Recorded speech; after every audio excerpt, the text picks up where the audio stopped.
now. He's known, of course, as the Supervet, and Noel Fitzpatrick found himself operating on his own dog recently when his beloved Border Terrier Keira was seriously injured after being hit by a van. Well, it's something that Noel talks about in his new book, How Animals Saved My Life.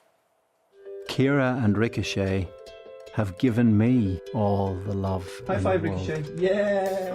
When the darkness of the world is closing in and I'm in bits, I lie on my bed with Ricochet or Kiera or both of them by my side. Their unconditional love glues me back together again so that I wake up the next day a little bit healed, ready once more to pick up the pieces for all the other animals and people I care for. Oh, well, Noel joins me now, and Keira is there as well. Noel, we know how seriously injured she was. She's incredible. How's she doing? Good morning, and thanks for having us on the show. Keira, say good morning. Good morning, Lorraine. Baby. She's a lot better now, thank you, Lorraine. She's getting a little stronger every day. She's still quite weak on her back legs, but she's lucky to be here. And she's a puppet, you know, she's my little girl. So she's fighting, and she is a fighter like her daddy. So she's on the mend. Thank you so much for everybody's prayers and everybody's good wishes, and yours, Lorraine. You've been very supportive, so thank you so much. We've been so worried about her, and look at her there. That's her getting her water therapy, isn't it? She's doing a wee swim.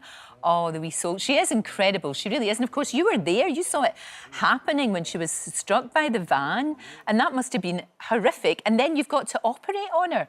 That must have been really hard, actually, to do that, to sort of compartmentalise and kind of not think this is Keira.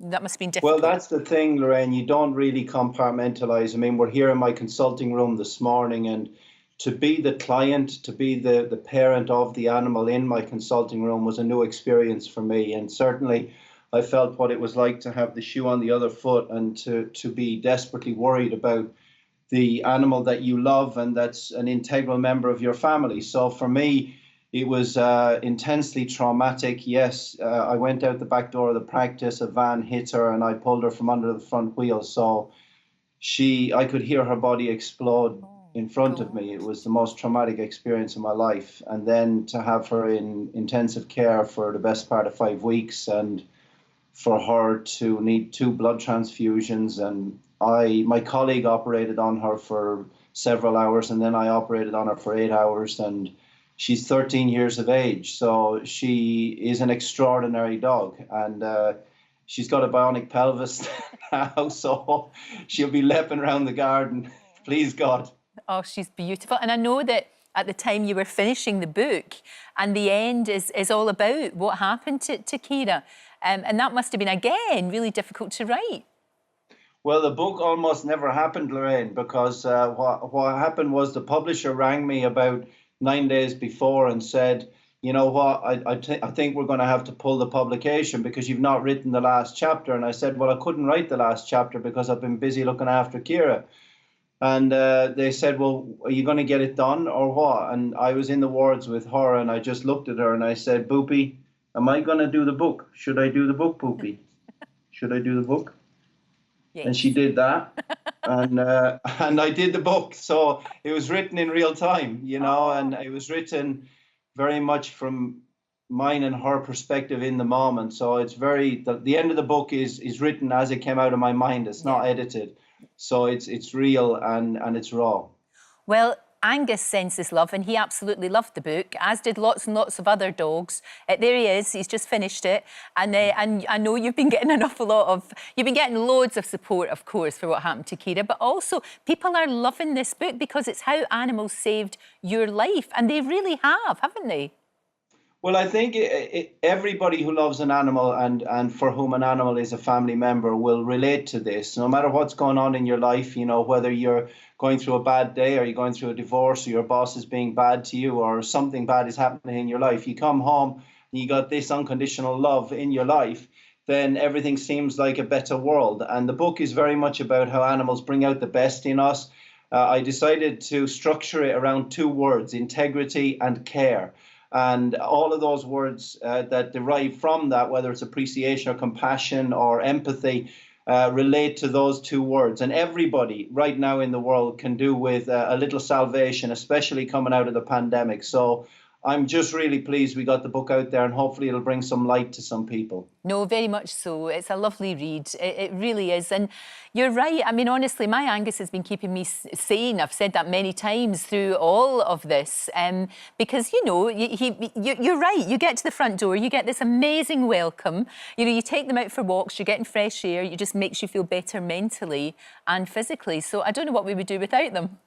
Well, I talk about animals as heart stents. They're stents right through whatever the blockage in your heart is, and they allow you to tap into the sense of emotion inside yourself that sometimes we hide from people because people can be quite judgmental. And in fact, humankind is sometimes an oxymoron because sometimes humans aren't kind, but the animals in our lives are always kind, and they don't care who we are, prince, pauper, famous, not famous, no money, money, doesn't matter to them. They love you just the same. So they're a stent right through the blockages of our day, and also the stupid things we think about ourselves and what other people think of us. They don't care. In fact, she'd probably prefer if I smelled just a little bit.